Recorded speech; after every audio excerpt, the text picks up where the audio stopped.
Good evening, everyone, and welcome back to the Toffee Blues YouTube channel, your source for all things Everton. And we're here for the Transfer Talk show. I'm joined by James. How we doing, James? You all right?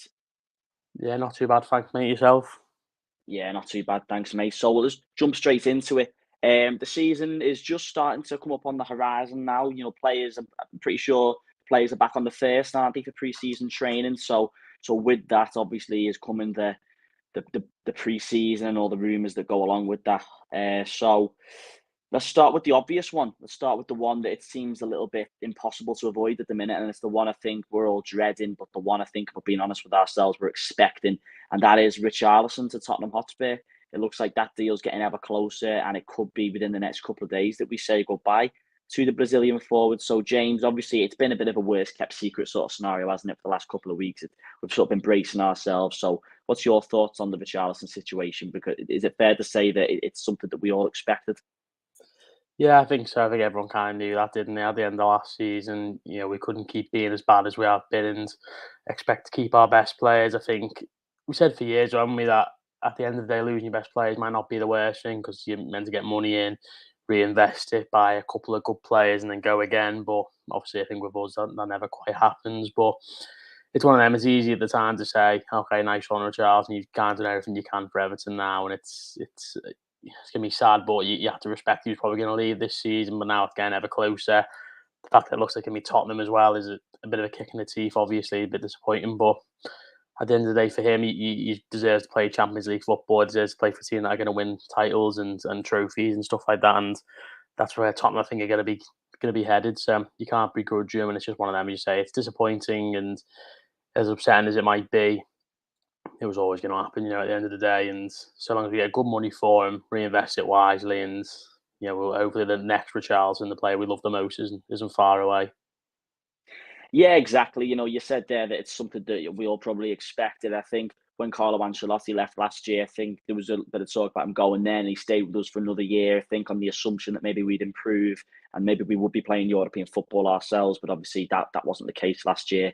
And I think you've just got to let Richarlison go. He's been a great servant for us. He's never badmouthed the club like certain players have in the past. He's always been very respectful towards the club and the fans, and that bodes well with Evertonians. So I think it's a case of when and not if now, isn't it? When Richarlison leaves, I'm pretty sure he'll leave with nothing but the club's best wishes, and it's just one of them. But it is a bit of a kick in the teeth.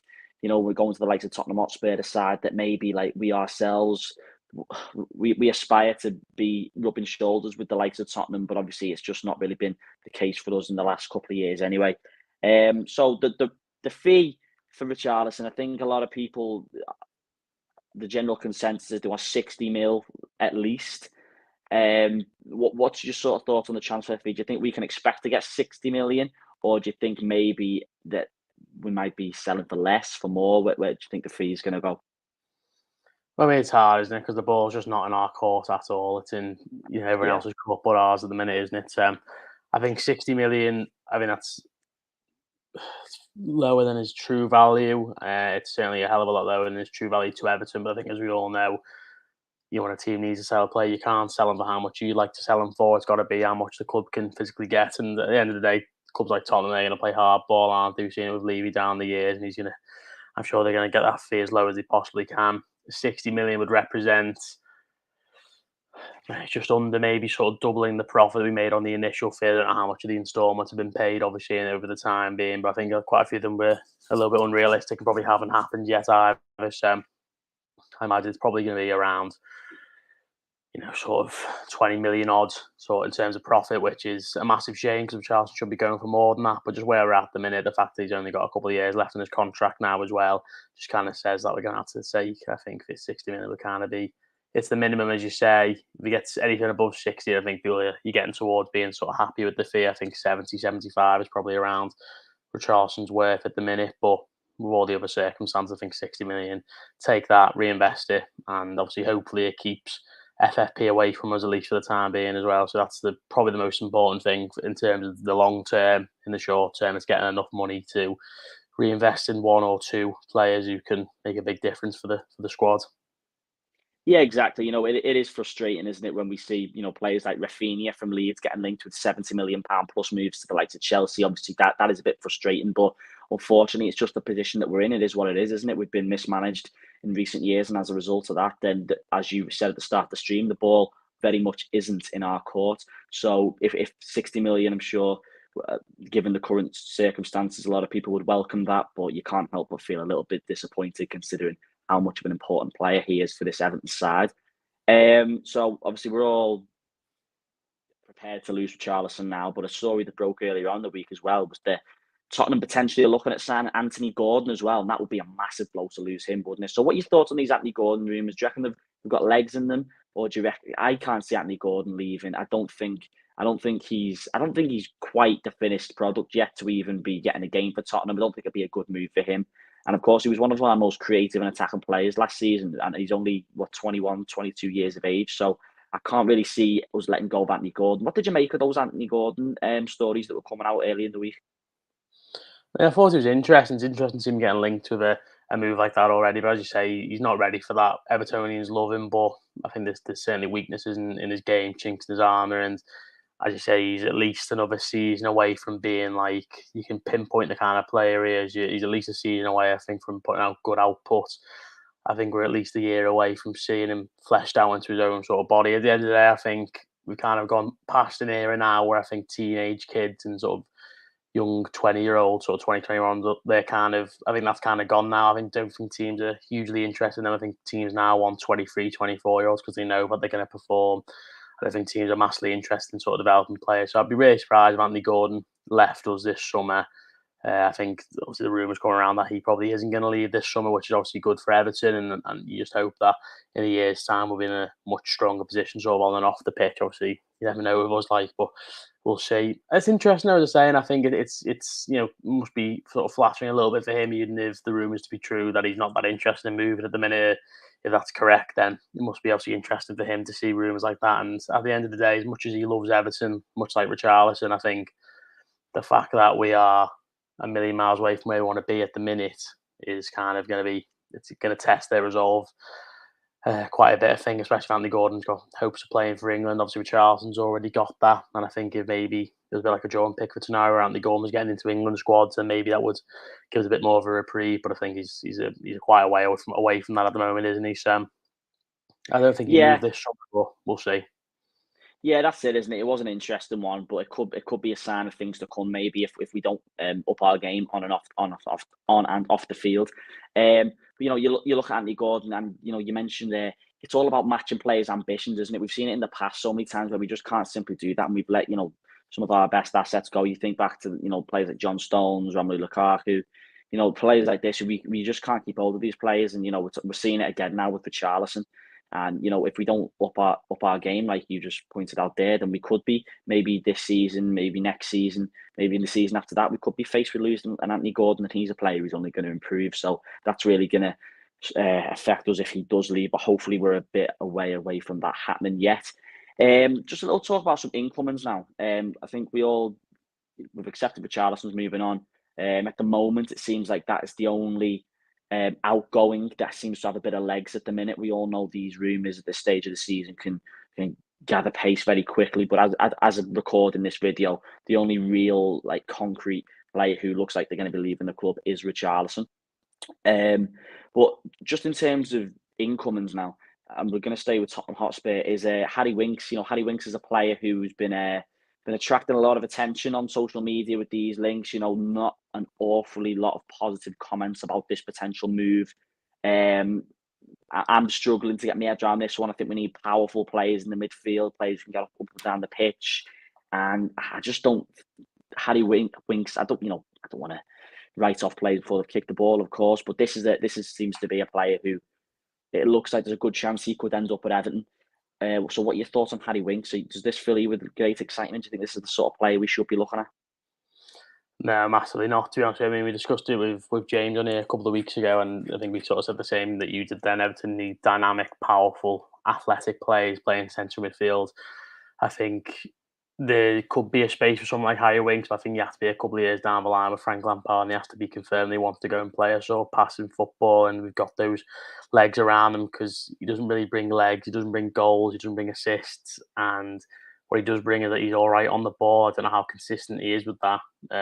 Obviously, there's talent there, but there's talent with Andre Gomez. You know what I mean? It's the parallels are a little bit frightening, and even Winks isn't the kind of unit that Gomez is. Not like Gomez uses that very often, but just in terms of the movie, just feels so similar in terms of the player. He doesn't really do much. Okay, he's good on the ball. He's all right in that sort of position. Whether he can play number 6 or not, I'm not too sure. He's maybe a bit more of a deep line player. I like the fact that he gets on the ball, and that's kind of what I praise Fabian Delph for. But at the end of the day, Fabian Delph, we already had him. We'd already signed him. We were already paying his wages. I think going after another player of a similar ilk to Gomez, who's got the only sort of positive that Fabian Delph brought to the team, barring his sort of experience, and then there's also going to be a lot of money. I just don't understand it, really. I think if we're going to do it, the very most got to be a loan, and they got to see how he gets on. But it's really not something I'm interested in. I'd be a lot more interested if we went and signed a player, even if it's a player who was exactly the same as Harry Winks, but he played in another league, and he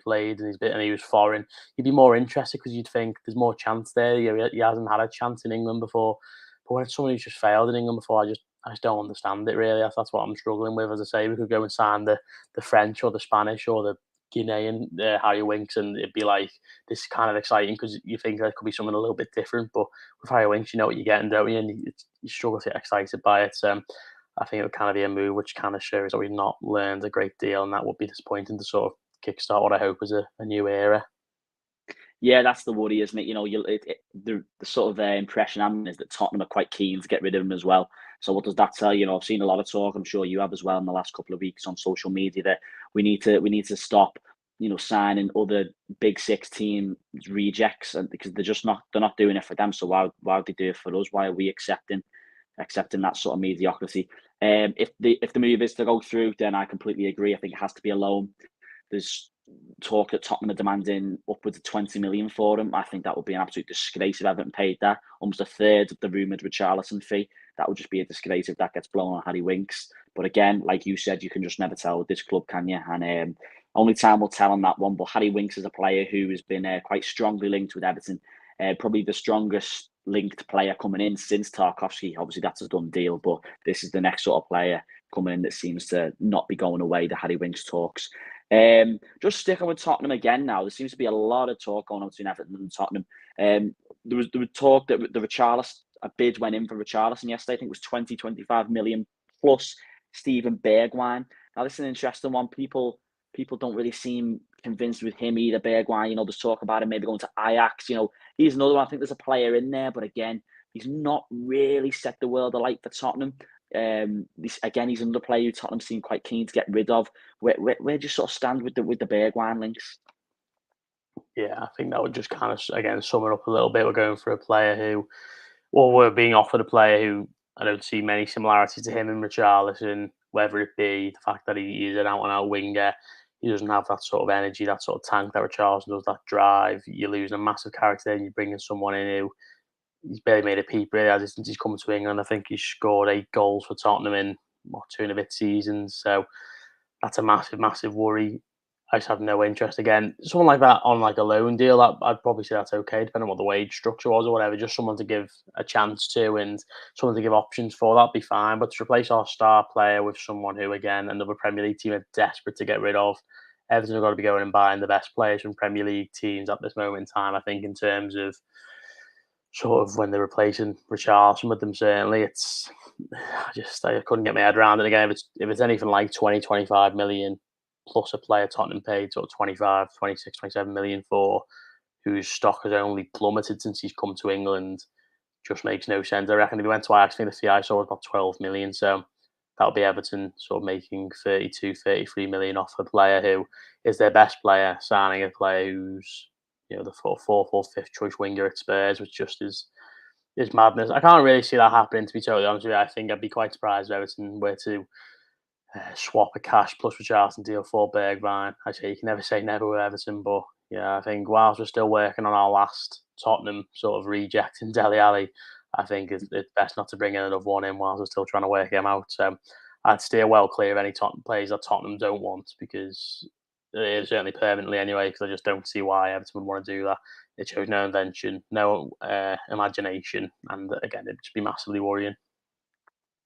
Yeah, absolutely, completely agree. Now we are live on YouTube, don't forget, so be sure to drop the stream a like if you haven't already, and subscribe if you also haven't done. Peter Collins says, we can't loan Winks, we've already got Ali on loan. Does that still count? I thought Ali was on a 2-year contract. I'm Yeah, not he quite is, yeah. Yeah, I think Yeah. Ali's on a 2-year contract, so I don't think that may count. Um, Rampart J says Spurs won't allow Winks to leave on a loan as he'll only have a year left on his contract, I believe. If that's true, then that is a good point. Spurs wouldn't make anything from him if he is to leave. Obviously, they will be trying to get a fee from him. So, yeah, maybe there is that to consider as well. Peter also makes the point of saying 60 million for Richarlison minus 10 million to Watford. Take into account Richarlison's add-ons actually equals a loss. Like I said, we don't know the ins and outs, do we? Could be 60 million, could be more, hopefully it's not less. I read that Watford are getting 10%, which would mean obviously they get 6 million. I know it's still not great, but we'll just have to wait and see on that one. Eamon Koeman says, unless you were Everton, you want washed up top 6 players. Yeah, absolutely. Good to see Richarlison going, but the club have failed him just like they failed Lukaku and Mashiri's taken us backwards. Yep, absolutely. Just all these things that have just all come together to get us into the situation we are now. A bit more positive links now. It seems this next one we want to talk about is a player who I would very much like to see at the club. It's probably a bit of a pipe dream, but you never know. There's some links there that could give it a bit of legs, and that's Conor Gallagher. Obviously, the Chelsea midfielder spent last season on loan at Crystal Palace, had a really successful season there. He completely came into his own, got a bit of attention for himself, and there's talk that Everton could be interested in bringing him to Goodison Park. And I think a lot of those rumours probably are around the Frank Lampard link. So is Conor Gallagher someone who you'd like to see the club invest in, James? Yeah, massively. I think he's that kind of player I'm talking about. He's combative, he's dynamic. He's scored maybe 7 or 8 goals last season. He got a few assists. Polar opposite to Winks, really. I know he plays in a slightly different position, but I'd be massively keen to get him in on loan. And I think it's another reason why perhaps they're not looking at just maybe taking Winks in on loan, because obviously I know we discussed whether you have a year left in the deal or whether that would leave him as a free agent or whatever. But in terms of, they maybe don't want to use up all the loan spaces right at once, when maybe I think someone like him, or even sort of Emmanuel Broja, who've been sort of tentatively linked with at Chelsea as well. I feel like it could be later on in the window when Chelsea decide what they're going to do. They've obviously got new owners coming in themselves, and obviously the director of football's just left now, and they're finally starting to make moves. I think obviously Rafinha's been linked, to be mentioned earlier. So I don't know, it's interesting. I can't really see how he fits in at Chelsea. I mean, I can't really see him playing as a 2 in midfield when they've obviously got sort of 3 or 4 players there, the likes of Jorginho and Kante, again a bit older, so they might think that maybe for another year they can't quite fit him in and get as much game time as possible. I'm not sure whether he'd play in a front three. Obviously, if they sign Rafinha, then perhaps that maybe he would take up another spot that he can't take. Pulisic and Ziyech and Mount and all those players. They've got loads of players in that front three, haven't they? Hudson-Odoi as well. So it's interesting. I don't quite see how he fits into Chelsea's current system. Lampard is always going to link us, to Chelsea players. We've seen it all over the place, haven't we? Whether it's Martinez and Wigan and Barcelona and all that. It's just, you're going to get links to these players no matter who, when your manager is sort of linked to that club. So it is tentative at the minute, isn't it? But I'd be massively keen on Conor Gallagher coming to Everton. So working on the Lampard and getting him a new scenery would be super interesting. And obviously, that was quite ironic that he obviously came on and played in that game, didn't he, against Palace right at the end of last season. So if you want to take Goodison like that again, hopefully he comes down for the whole season. So I'd be super interested in that, and I think everyone kind of knows that. Once again, he's in the England squad. He's going to want to play. He's going to want to go to Qatar. So I'd be really surprised if he stays at Chelsea, and let's just hope we get to the front of the queue, because I'd be really keen, to be honest. Yeah, absolutely. He'd be a fantastic addition to the squad. We saw what he could do last season. He just looks such a talent on the ball. He's creative. He can get up and down the pitch. He's just sort of player that we've been crying out for. We didn't have last season. Again, a lot of these things obviously probably will. If we are going to bring in a player like Conor Gallagher, maybe we are going to be looking at post the Richarlison sale, because at the minute we all know the situation where we very much need to be relying on sort of big money sales to be able to fund some kind of move. So let's hope that Lampard has already put the feelers out for Gallagher, because he'd be a fantastic move for Everton. On the flip side of that, we've seen a few links to Billy Gilmour. Again, he seems like the Chelsea answer to Harry Winks a little bit. Like I don't really see the hype with Gilmour. Gallagher would definitely be the one for me. Billy Gilmour doesn't really fill me with much confidence. Maybe I don't want to say he's championship level, but I just don't think he can maybe do a job for us at the minute. Like again, we go back to that point about needing power and pace, a bit of dynamism. But Billy Gilmour doesn't really fill me with much confidence that he could do that.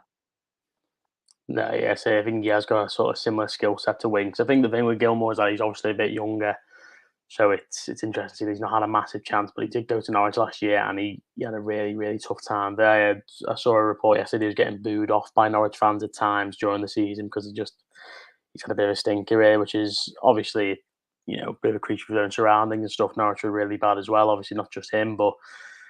Yeah, I'm not set on Billy Gilmour just yet. I think he could be a really good player, but he's not quite as young as I thought. I think he's now 21 now, maybe. So it's interesting to see what's going to happen with him. But yeah, I think maybe he went into the Premier League a little bit too soon. Could probably go into the Championship for a year and see how he gets on. Yeah, it's difficult. But I think between him or Winks, I probably would say Gilmour. But again, neither sort of fill me with confidence. I think I've really got the skill set that I think Everton needs in the centre of the park. So again, I'd be a little bit surprised because I think if he's going to go for anyone, he's probably going to go for Harry Winks, isn't he? So we'll see. But again, like you, if you're talking about a player on loan from Chelsea, I think you can take. You can only take one from a club, or was it two? I can't quite remember, but I go for Gallagher all day either way. Yeah, absolutely. And just finally on the Chelsea players who we have been linked with as well is Broja. Spent last season on loan at Southampton, I believe. He's another player been linked with, young striker. Thoughts on Broja? Do you think he could do a job for us? Obviously, he may be looking at going into the realms of Richarlison placements here now. And I think it might be a bit of a risk, but again, we've seen the heat in flash of what he can do. Southampton, I think they took to him last season. What are your thoughts on Broja potentially coming in, whether that be again a loan or perhaps signing for us? Yeah, I really like Broja. I think he only scored 6 goals last year, which isn't massive, I know, but against Southampton were really bad, weren't they? And I think he got 3 in the first half of the season, 3 in the second half of the season, so it kind of split quite evenly. But against us, St Mary's, I thought he was brilliant. He was absolutely fantastic, and I think he's a big, strong striker, clever, good on both feet, really good at cutting the ball back. Sells defenders for fun. I think he's really good, and I when I saw him last season, I was really impressed. I like the players that are at Chelsea that have been out on loan. Obviously, Gallagher's another example. He's been at Charlton, Swansea, Palace now. Obviously, Bro's obviously been at Vitesse Arnhem, was really good there. I think he actually made his debut for Chelsea against us. I seem to remember under Lampard in that 4-0 game before COVID started to shut down football, obviously. But I'd be super interested in someone like Armando Broja. I think he similar to Carvalho in terms of sort of stature and sort of the kind of big bulky striker, but I think he's super good on the ball, talented with his feet.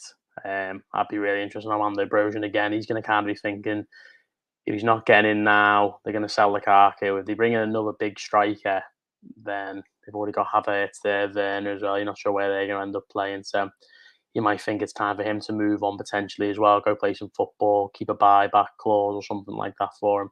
I'd be really, really interested. Again, you'd think he'd like to work under Lampard, but it kind of depends what happens with Richarlison. Do you want to go and get someone who's going to play as a winger and as a striker? Is he going to want someone to basically play out on the wing and then maybe look at Broja as an alternative? I'm not too sure, but either a loan or a permanent for Armando Broja, that would have me super keen, to be totally honest with you. I think he looks like a really talented player, always passes the eye test when I watch him. And as I say, I think that goal scoring output will only improve as he gets a bit older as well. Yeah, absolutely. When we sell Richarlison, it's imperative that we do replace that firepower, isn't it? Because without Richarlison's goals last season, there could have been a very ugly end to the season. So we simply have to replace that firepower, and Broja could be the man. But another sort of forward who we have been linked with is all from Watford as well is Emmanuel Dennis. This is a player who's been linked with a £20 million move from recently relegated Watford. It's an interesting one, this one, because he's another player we've seen who on his day could really hurt teams last season. And if we could maybe bring him in, we've seen we brought Richarlison in from Watford. There was a few question marks raised when we bought him at the time, and he became firmly a fan's favourite and did the business for us. So Would Dennis be someone you'd welcome Everton maybe looking at signing? Yeah, it's an interesting move. I think, I think he sort of got into double figures last season, I think, in all competitions. I think he scored against us, didn't he, as well?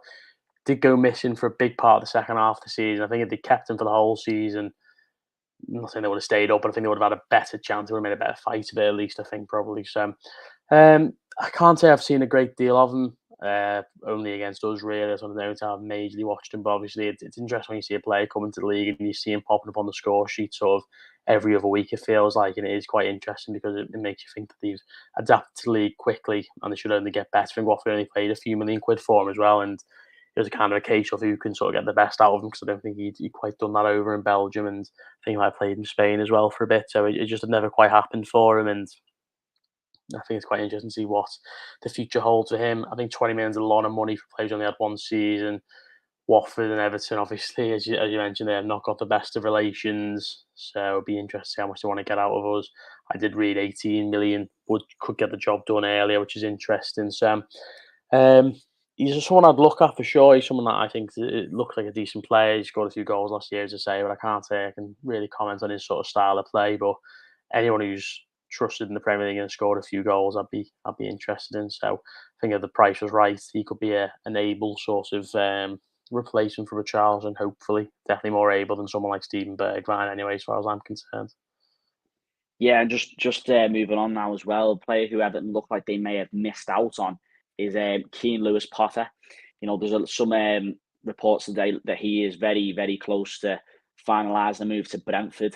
And you can't help but think this might be one that we've missed out on, whether this is because of the Richarlison sale or whatever else. I think people have been crying out for quite a while now for us to maybe explore these young, hungry, upcoming English talents from the Championship. We've seen them so many times come in and just take to the Premier League. Like, Jared Bowen, I think, is the obvious example, coming in from Hull City. Not much was known about him at the time, and he's one of the best players within the top half of the Premier League now. So the Keane Lewis-Potter, there was some reports that Everton were very interested in his services. He looked great for Hull last year, as Erwin Koeman just pointed out. But again, it looks like we've missed out on him. Would you like to maybe see Lewis-Potter come to Everton? Obviously, it looks like whether we've missed out on him because of the time it's taken for the Richarlison deal to go through, I don't know. But do you think we've missed out with this one, or do you think there's other options out there? Yeah, definitely. I think, I've seen a couple of Hull fans talk about. I think they've said that maybe he isn't quite as good as Jared Bowen was, but obviously Jared Bowen's a bit older than him. But they think his ceiling's definitely higher. He had a great year last year, brilliant in League One as well. He's the exact sort of player Everton need to go for, and I do just think, perhaps it's just a little bit unfortunate the time hasn't quite fallen right. But obviously, at the end of the day, we know it's just a consequence of our own actions, isn't it? You can't feel too Yeah, sorry for them. And obviously, the people who only just go in yeah, through the door, they've identified him and they want us to get a hold of him. Then you kind of have to think it's a bit unfortunate for them, obviously picking up this mess. But they knew what they were walking into. Obviously, they knew they were going to miss out on players. And I'm sure there's probably already been some that we haven't heard of, and there's going to be more anyway, isn't there? So, but yeah, I think he would have been really good. I think talking about young English talent and players who can drum up some interest really, really quickly. And you saw Jared Bowen, he's absolutely brilliant last season, wasn't he? It took him sort of 18 months, 2 years to get into the England squad, which is just madness for a player who's playing non-league not that long ago. And it can just show, I think, now Evertonians need to go back to that kind of thought process of, sort of I think sort of Koeman days. I think Everton were quite happy to sign players from the Championship if we knew that they were going to perform, and then we went through a period where we wouldn't touch another barge pole, would we? We wanted the best of the best. We wanted players who, like the Davy Clarsons, the Rooneys, the Sigurdssons. We wanted all those sorts of players, Michael Keane. You wanted to sign them. And then it became James and Decore and Hammett and Alan, sorry. Whereas I think now you do have to look at the sort of lower leagues, look at the foreign leagues, look at the foreign markets. I think that's what Everton got to do. And I think Keane Lewis-Potter would have been a great addition. But at the end of the day, there's more than just him out there. Lewis O'Brien's still playing for Huddersfield. I don't know how we haven't sort of properly sniffed around him yet. Brennan Johnson's still at Forest. Obviously, you'd be surprised if he kind of goes now. They obviously got promoted. But there's loads of talent out there. And if Keane Lewis-Potter doesn't come off, that's fine. We should have a list of 4 or 5 players after him. If he's the first choice we miss out on, fine. That doesn't matter. Go for the second choice. You should be just as good. That should be how Everton are working now. And we can't have tunnel vision over one signing like we've done in the past. We kind of got to have our options open. And at the end of the day, clubs are a lot smarter than Everton are, aren't they? So teams like Brentford, who barely spent a penny last season, are going to have a bit more money to splash around because they finished in sort of 13th in the Premier League. They're going to have a sort of a decent sort of transfer budget to work with. So I'm sure they'll sign a few smart players this summer. We just got to kind of do what we can with our budget, with our instalments, and if he's not going to be here, fine, go on to the next one. That should be the hope now. So.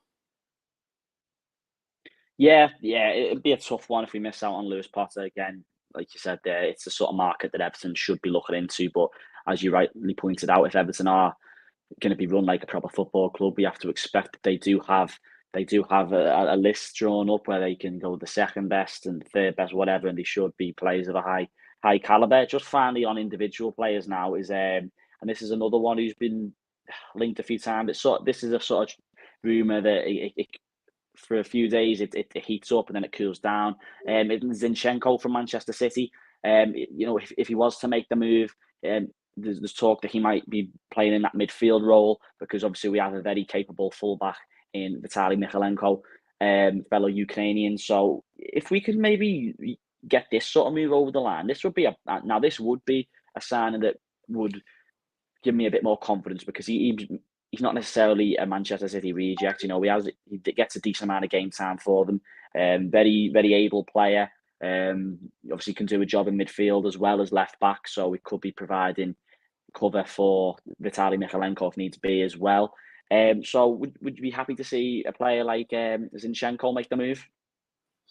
Absolutely, yeah. I mean, I think he's been a little bit unfair. He sort of pigeonholes a bit a bit of a slug. I don't think he's not massively dynamic, but he's certainly not Harry Winks, Billy Gilmour sort of level of kind of feel like they're chasing the ball around all game. I think he's a suitably good athlete, but I think he's absolutely brilliant on the ball. I made a point of watching Ukraine when they were playing against Scotland and against Wales as well, and he's brilliant in both those games. I thought playing centre mid, the fact that he can play left back really ably as well. I think we kind of all said this about Fabian Delph, didn't we, when he came in? But he played a season sort of all right at left back, but was in perhaps the best Premier League team ever. So he did a good job there. Fair play. He never once played left back for us, did he? Whereas Zinchenko, you'd think if he came in, it's like, okay, now I've got a genuine backup left back, someone who actually can go and play there and do it well. Injury record at City is really good.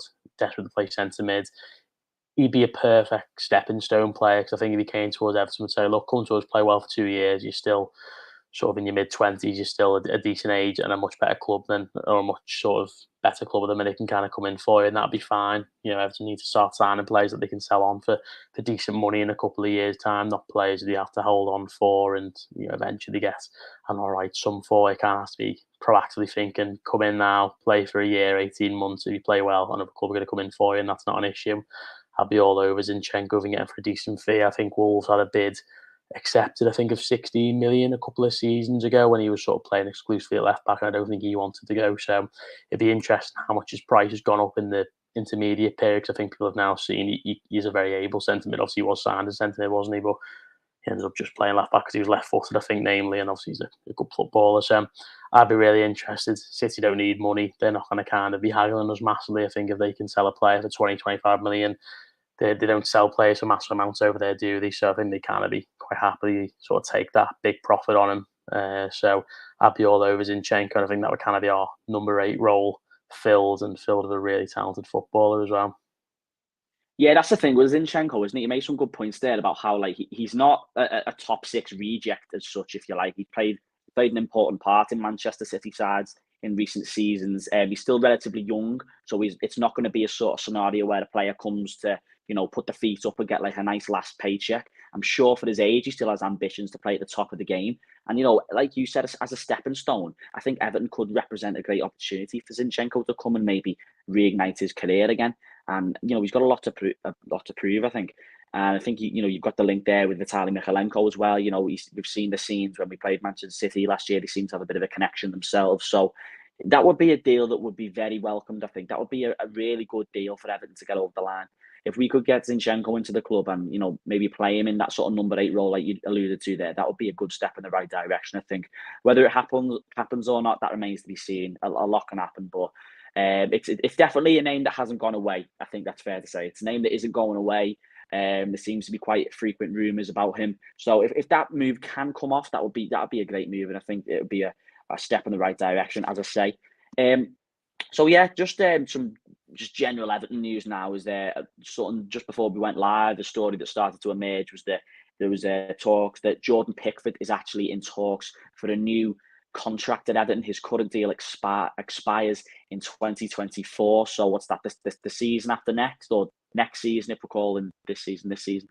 So Jordan Pickford, he's integral, isn't he? If Richarlison leaves, I think he almost gets put up to the most valuable player at the club. I think, I've been banging the drum for quite a while now that I think he should have the armband. I think he's England's number one for a reason. I think that argument's just been completely put to bed now with recent performances from him and performances from Ramsdale. He's an integral part of this side, and what is he? He's 28. So if we can get him tied down to the long-term contract, and we get the best of Pickford's years still, we're talking that he's been with us for like 5-6+ seasons now. So how good of a move would that be if we can tie Jordan Pickford down to a new contract? Because we saw last season just how important he was. He kept us in the division. Yeah, massively. He was unbelievable. I actually watched it's like a relegation sort of battle video where they showed like every team who was down there the last sort of 10 games, the highlight, and the amount of ridiculous saves he made was just unbelievable. He was as important as Richarlison, he was as important as Frank Lampard, he was as important as Mykolenko, as Holgate, the players who really stepped up. He stepped up more than anyone, and he was just absolutely brilliant, wasn't he? It was great to watch, and he fully deserved the end result. And he'd be another one if another club came in for him. He was actually linked to Tottenham last summer, and I think Conte was actually linked to him a little bit earlier on in his sort of 10 years as a player who's got really good distribution, isn't too bad on the ball either, and is obviously a very good goalkeeper. So, again, I'd be super, super pleased if we got him on a new contract. I think, to be fair to Everton, they have done that all right, to be fair, in terms of contracts, and the likes of Calvert-Lewin and Richarlison. They've had them tied down, and it means we're not losing them for free, which is massively important, and we're not losing them for sort of a pittance. And I'm sure Anthony Gordon will probably be the next on the block to get fresh terms on a new deal. So absolutely our most valuable player once Richarlison goes, if he does. He's been absolutely brilliant for us for sort of 2 seasons now. Absolutely fantastic. He's brilliant his first season, a bit of a wobble at times in the Marco Silva day, start of Ancelotti's reign, but either side of that, he's been absolutely fantastic. And as you say, the argument of being England's number one is kind of been put to bed, but he also, you kind of hope it might fuel him a little bit. So I'm sure it will, because Arsenal fans love Aaron Ramsdale, and they'll come back next season after he makes a few half-decent saves, I'm sure. So I think Robin Olsen was obviously a massive for him as well in terms of getting that kick up the arse. And I'm sure, and Asmir Begovic isn't a bad sort of backup goalkeeper, so I think he's in the perfect place right now. And if he signs a new deal with Everton, where we've been, I think that shows a lot about Jordan Pickford and what he kind of thinks about this club. So I'm with you. I'd give him the armband 100% when James Coleman isn't playing, which obviously we imagine probably won't be hugely often next season. That's the hope, but we've been saying that for sort of 3-4 years now, haven't we? So we'll see. But I'd be giving it to Jordan Pickford, absolutely. I've never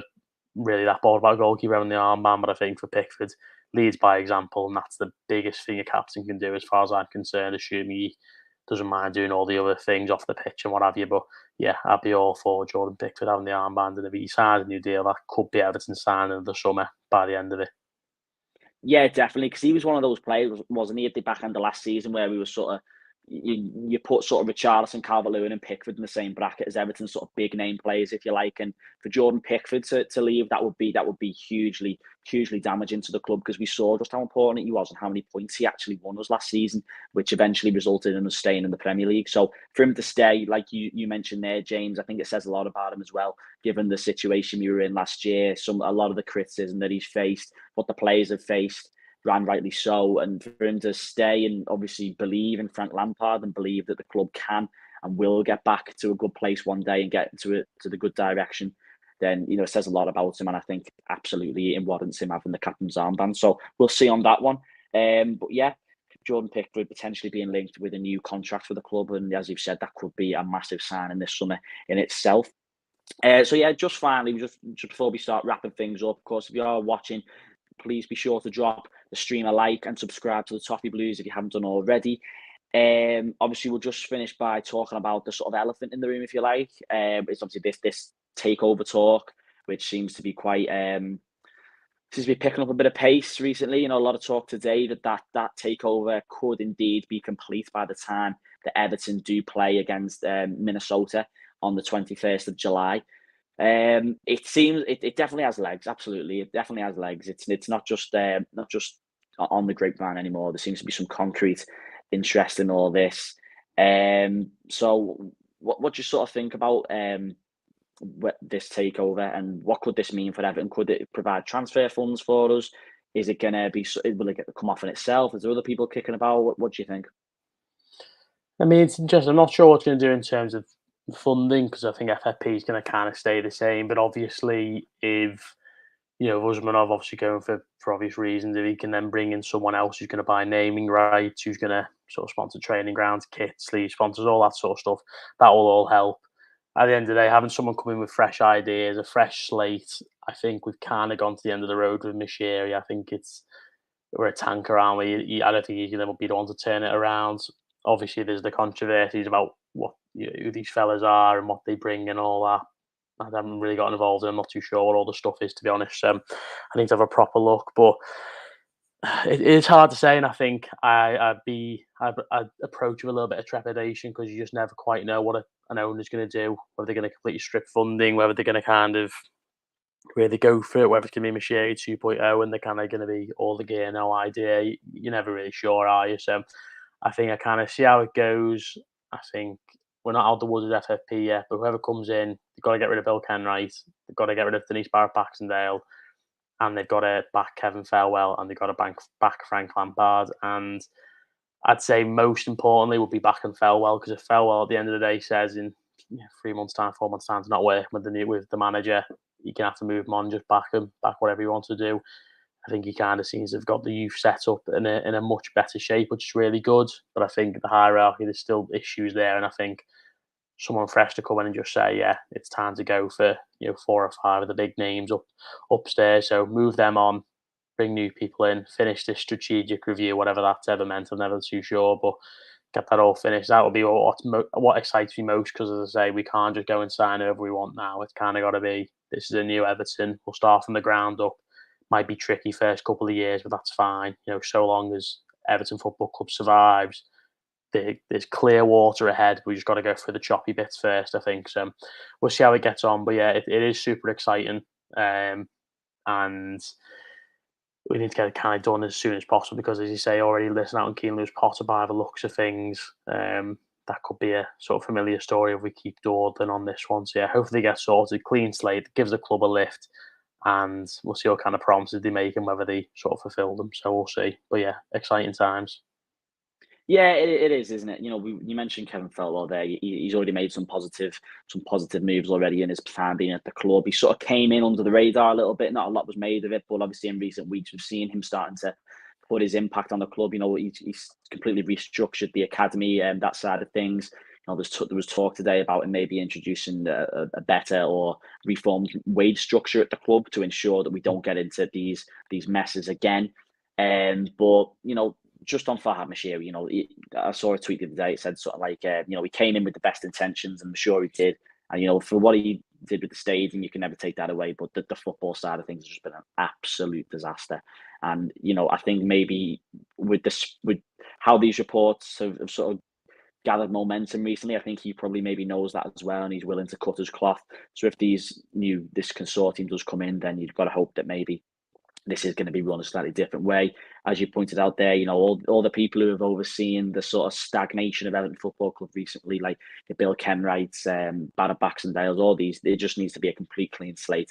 And, hopefully, time will tell. Time will always tell. But let's just see what happens with this new takeover. So yeah, there you have it. The players are back on the 1st of July, which I believe is Friday, I think. So the players are back on Friday, so we'll be able to see. Or is it Friday or is it Saturday?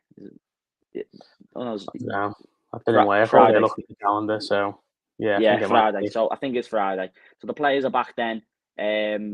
Start of pre-season. Club also announced a pre-season friendly against Blackpool. I think it's a sort of similar time that they're in America, so I'm not quite sure what'll happen there with that, whether they just send like a B team or a C team or whatever. But there you go. So yeah, I've gone through all the transfers, Pickford new deal, potential takeover. There you have it. So yeah, thanks everyone for joining on to the stream. Thanks for everyone's comments. Please leave a like if you haven't done so already. Subscribe if you haven't done so already. Big thanks for James for jumping on the stream with me and sharing his thoughts about all these names that have been linked with Everton and the sort of direction we're taking. So there we go. Keep watching the Toffee Blues for all things Everton. And yeah, we'll see you again soon. Cheers, everyone. All the best.